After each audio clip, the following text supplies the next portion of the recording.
بسم الله والصلاة والسلام على رسول الله وعلى آله الطاهرين أما بعد اللهم اشرح لي صدري ويسر لي أمري واحلل عقدة من لساني يفقهوا قولي. Donc comme vous le savez, j'avais déjà diffusé une vidéo de ce shir concernant donc les aliens, qui étaient-ils, ainsi de suite.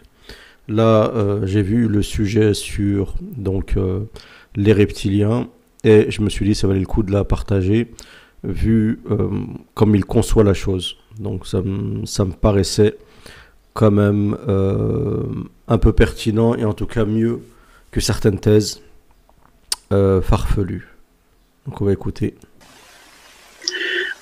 The Western people, because they have absolutely no understanding of the jinn, then they talk about these creatures who are called reptilian, and that this reptilian, they occupy many of high society's people.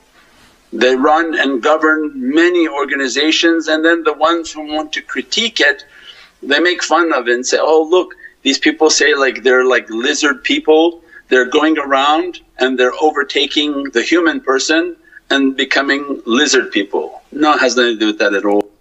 Donc là ils ont une vision de reptiliens, des personnes donc, qui se transforment genre en lézards, ils ont des têtes qui ressemblent à des têtes de lézards, ainsi de suite. Ils sont genre moitié humain, moitié on va dire animal. Alors que lui il dit c'est pas du tout ça. This is a breed and a category of the jinn whom are unseen, and that when they manifest, and they manifest in the nature and in the character in which Allah gave to them of a reptilian form, that they are green, they look like lizards, and they have a different shape and different shapes, and they have a dirty nature, violent nature, and that their food are the flesh and bones of mankind. That these creatures are of a subtle. Donc on sait que le prophète sallam a cité plusieurs catégories de djinns. Il y a les djinns volants, alladhina yatayruna fil hawa, comme il est rapporté dans les hadiths sur Tabarani par exemple. Il y a les djinns serpents et chiens, d'accord. Donc les djinns que lui parle sont les djinns qui s'apparentent aux serpents, d'accord, comme les lézards, tous les reptiliens en fait. Et le prophète a cité une troisième catégorie qui sont les djinns qui se déplacent, les nomades. Nature, and they don't need to occupy somebody in a physical realm because they're not physical. They occupy humans by possession. They possess the human being. And once they enter into the human facility or the human being, they overtake all of their faculties of that insan. They see through their eyes, they talk through their lips, they move through their hands, and the appetite and the desires that they have overtake that human being, and that human begins to no longer eat like insan. So it means that. Donc déjà, il y a des choses à préciser pour que vous puissiez bien comprendre ce qu'il dit. Parce que s'il y a des éléments qui vous manquent, vous risquez de ne pas comprendre. Déjà, le Cheikh Wahid Abdeslam Bali, qui est un ancien raqi, qui l'est toujours, et qui est un des meilleurs raqis, avec Khalid al-Habshi, qui dit dans son livre, donc sur la ruqya, qui explique que le djinn se loge sur le cerveau. Dans le cerveau, il y a de l'eau, comme le fait Shaitan avec son trône sur l'eau. Et de là, il commande donc les neurotransmetteurs, ainsi de suite. Et il peut à sa guise, vous manipuler, d'accord, vous téléguider. Donc il y a des degrés de possession et de fusion. Il y en a, c'est partiel, d'accord. Des fois, il peut bloquer un membre, bouger un membre, vous faire dire des choses que vous ne voulez pas dire, ainsi de suite. Et il y en a, c'est carrément une fusion totale, où les gens, ça y est, sont plus maîtres d'eux-mêmes, ainsi de suite. Et c'est ce qu'il veut dire. Ensuite, on sait que le prophète sallam dans plusieurs hadiths différents nous dit que le shaitan peut manger avec la personne. Lorsque la personne, par exemple, mange de la main gauche, si la personne ne dit pas Bismillah, ainsi de suite. Qu'il y a certaines nourritures qui sont réservées aux djinns, d'autres qui sont réservées aux humains, que les djinns aiment bien les impuretés, ainsi de suite. Tout ça, c'est des éléments qu'il faut prendre en compte dans ce qu'il dit. On sait par exemple que les personnes qui sont dans le monde ces personnes qu'il va citer dans cette vidéo, vous savez très bien qu'il y a des gens qui font des trucs de fou. C'est pas pour rien qu'il y en a qui kiffent manger de la chair humaine, et ça c'est réel, c'est pas... Voilà, il y en a qui kiffent avoir recours à des dérives sexuelles extrêmes, d'accord, et en plus prohibées. Il y en a qui, comme vous le savez, avec un certain scandale dans certains pays, qui aiment mettre, manger de l'impureté, d'accord, ce qui sort du derrière de certaines personnes. Donc je ne vais pas rentrer dans les détails, mais ceci explique qu'il y a vraiment un problème. Il y a des gens, ils sont plus normaux. Quand vous aimez manger entre guillemets de la merde, c'est qu'il y a un problème. C'est que on n'est plus là, on sort de l'humanité. C'est plus des humains. Il y a un problème. Il y a un réel problème. Et je pense que quand on regarde certains faits divers dans le monde, ce que certains font, certaines élites, on peut se demander si le cheikh là, il a pas raison. Donc moi, j'ai pas vraiment d'avis là-dedans. Je sais pas s'il a raison ou pas, mais en tout cas, sa vidéo, elle me paraît pertinente. These are a category of possession, these are a category of the jinn nations, and it's very easy for them to overtake this dunya. So when people don't understand that, how do they have the ruling class? Well, because they operate under a different set of rules. That imagine somebody with hundreds of millions of dollars, and one of these jinn say, I want to take over that person's life. They merely enter into them and they overtake that individual, and now they operate and own everything that individual owned. Whatever corporation he had, whatever home, whatever house, whatever that individual owns, that jinn now owns it, runs it and occupies it. As a result of that, then imagine how much shaitan is running everything, because he has all of those running those big corporations. So he said before. Donc là il parle des corporations, des grandes entreprises. On sait que des élites, d'accord, financières, ainsi de suite. Alors on n'est pas en train de, attention, il ne faut pas généraliser, c'est pas le cas de tout le monde. Ce qu'il dit est vrai de manière partielle, c'est pas tous. Il y en a, ils n'ont rien à voir avec ni shaitan, ni Satan, ni être contrat signé, ni ainsi de suite. Mais il y a des grandes sociétés, des grandes multinationales, des grandes élites qui travaillent avec les démons, c'est sûr et certain. Et shaitan profite de ceci, joue de ceci pour asseoir son pouvoir. Et shaitan a un objectif, comme va l'expliquer le shir, c'est de détruire l'humanité, d'accord, d'égarer les gens. Comme il a dit à Dieu, la arwiyannahum ajma'in, je les égarerai tous, j'emplirai l'enfer de tout de tes serviteurs, à l'exception des serviteurs pieux, sincères. Donc Shaitan, il a un objectif. Et Shaitan a une armée. Allah Azza wa Jal, quand il a dit à Satan, sort du paradis, il lui a dit égare ce que tu peux grâce à ta voix, et prends avec toi ton armée d'équidés, et ainsi de suite, et de cavaliers et d'équidés, ainsi de suite. Donc le shaitan, il a une armée et il utilise cette armée de démons pour arriver à ses fins, d'accord, pour pas se présenter le jour du jugement seul en disant en fin de compte Adam, cet être magnifique que tu as créé, j'ai rien pu faire contre lui, mais au contraire dire voilà, la majorité t'ont pas obéi, la majorité t'ont désobéi, ils ne méritaient pas le rang que tu leur as donné, le rang de califat, de calife, comme il a donné Allah Azza wa Jal à Adam. Donc c'est ainsi que Shaitan y joue, il utilise ces démons-là, et donc il y a des gens qui tout simplement, ils ne sont pas religieux, ils ne sont pas intéressés par le paradis ni par la religion. Ce qui les intéresse, c'est le pouvoir sur terre et l'argent. Qu'est-ce qu'ils font ? Il y a des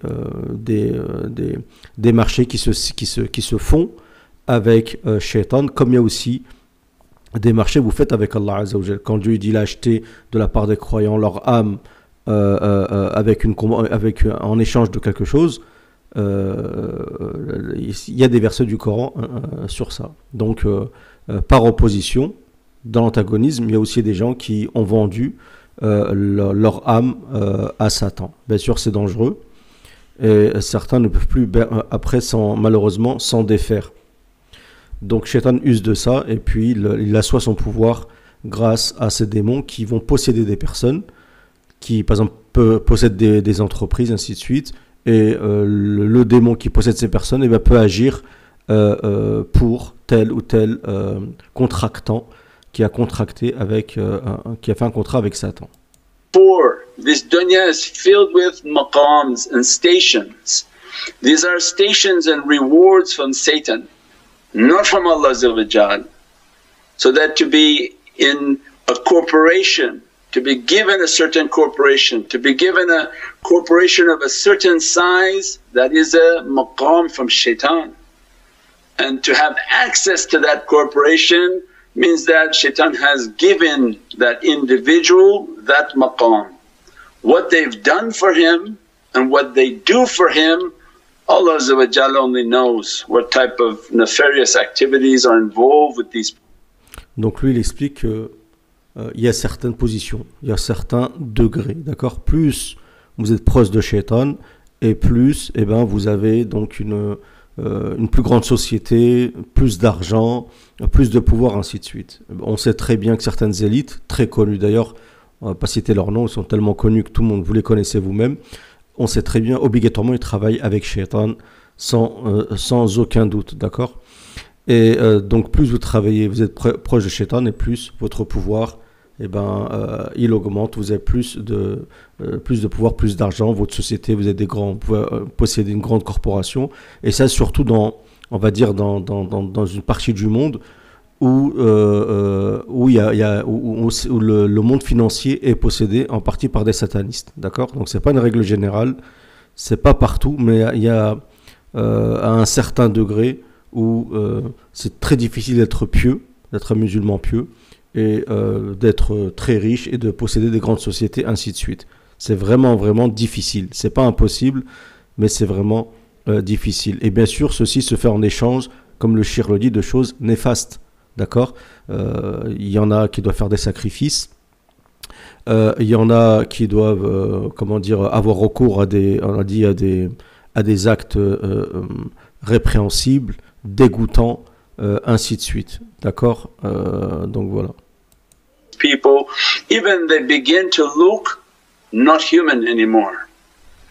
Look when they started their work until now, how they're at the peak of their shape and their form has changed.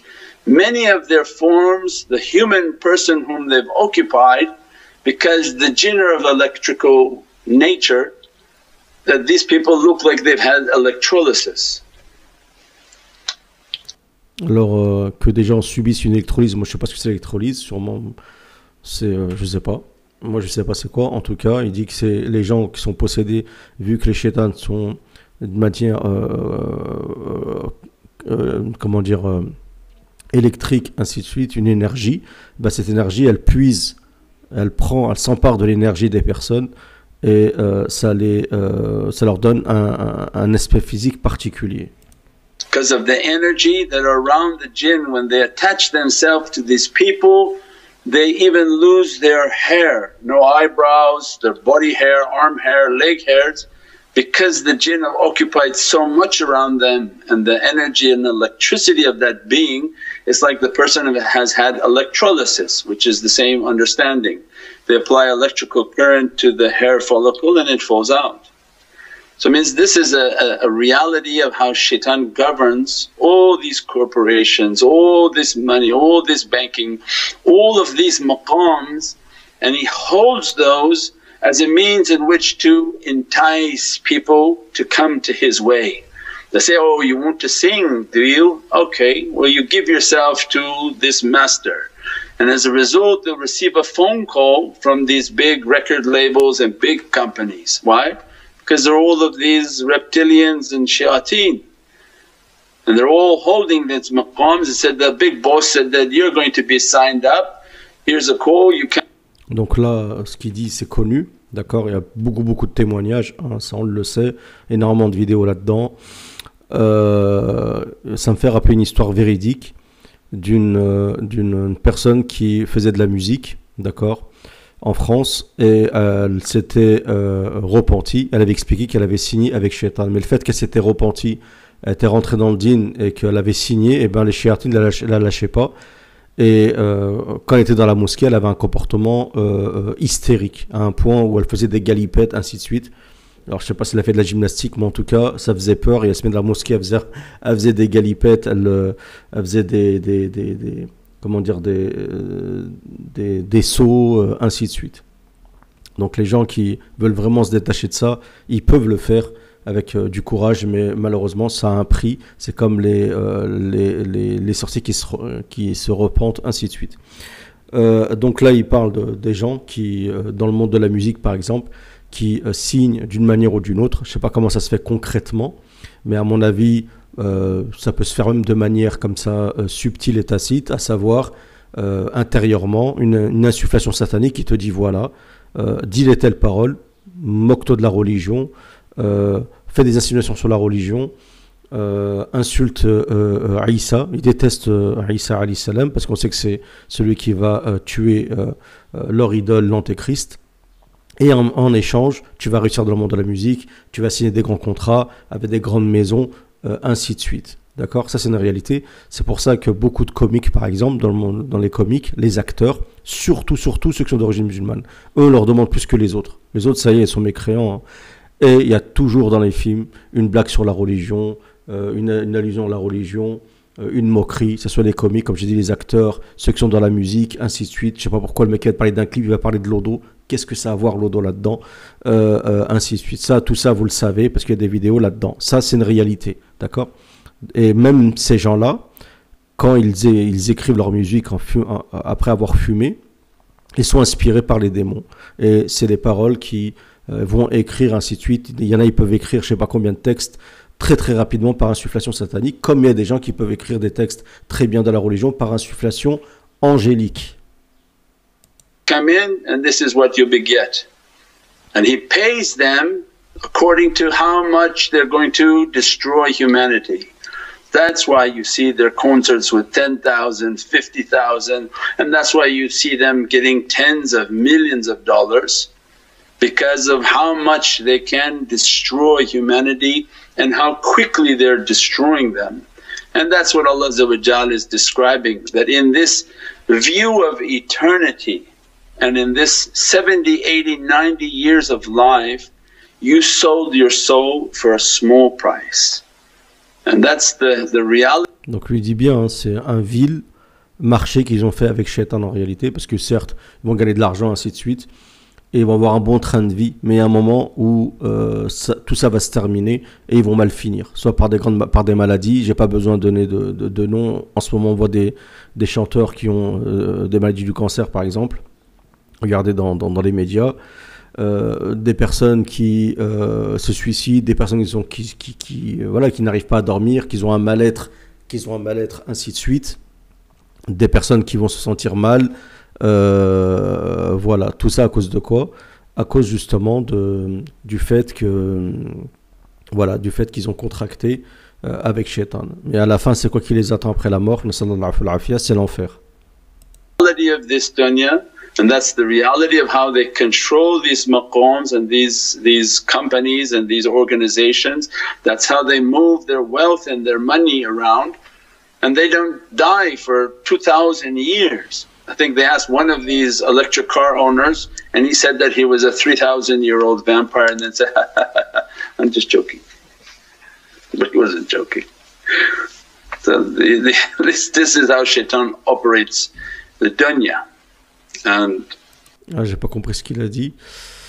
Alors attendez, je sais pas comment déplacer ça là. Voilà, impeccable. Voilà. On va remettre là parce que j'ai pas compris sur le vampire. View of eternity, and in this 70, 80, 90 years of life, you sold your soul for a small price. And that's the reality of this dunya, and that's the reality of how they control these maqams and these companies and these organizations. That's how they move their wealth and their money around, and they don't die for 2,000 years. I think they asked one of these electric car owners, and he said that he was a 3,000-year-old vampire, and then said, I'm just joking. but he wasn't joking.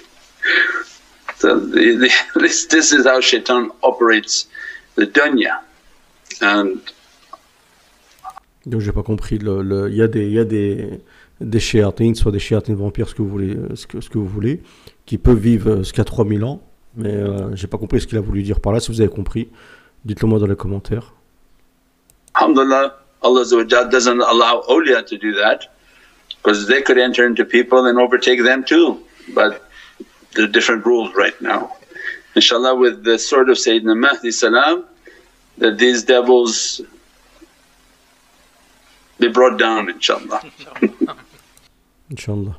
Donc voilà ce que dit le témoignage de ce shir. Donc en tout cas, concernant les reptiliens, je sais pas, c'est pas pour moi impossible, vu que le prophète sallam a décrit que parmi les catégories de djinns, il y avait des djinns comme ça. On sait que, un petit élément quand même qui n'est pas anodin, on sait que celui qui a soufflé dans le feu d'Abraham, c'était une catégorie de lézard qu'on appelle le gecko. Donc voilà. Donc quoi dire d'autre? Voilà, je pense qu'il y a des éléments sur ce qu'il a dit dans son développement qui sont réels, en tout cas la réalité le prouve, qui sont vrais. Donc est-ce que maintenant il y a certains djinns, d'accord, catégories de djinns qui ont, à force de possession, ou qui a un degré de possession vraiment tellement élevé que ça joue ensuite sur la morphologie, pas un point comme certains disent, hein, c'est pas, voilà, c'est la personne, elle est humaine, mais peut-être que voilà, il y a des traits qui ressortent sur la personne, ainsi de suite. Donc pourquoi pas. Donc j'espère que cette vidéo elle vous a plu. Si vous aimez des vidéos de ce shir là concernant ces sujets là, bien sûr on rentre pas dans le dogme ou ainsi de suite, hein. Je fais pas la promotion du soufisme et d'aucune secte. Après je respecte les avis de certains et ça m'empêche pas de dire ce que je considère être faux ou d'être de l'ordre de l'innovation avec respect. Mais voilà, on est une seule communauté et on adore un seul Seigneur. Donc n'oubliez pas de vous abonner, beaucoup de personnes ne sont pas encore abonnées. Un partage et un j'aime, et je vous remercie pour votre écoute. N'hésitez pas à commenter dans les commentaires si vous avez un avis ou peut-être d'autres éléments, mais ne rentrez pas dans des théories farfelues. Je vous remercie.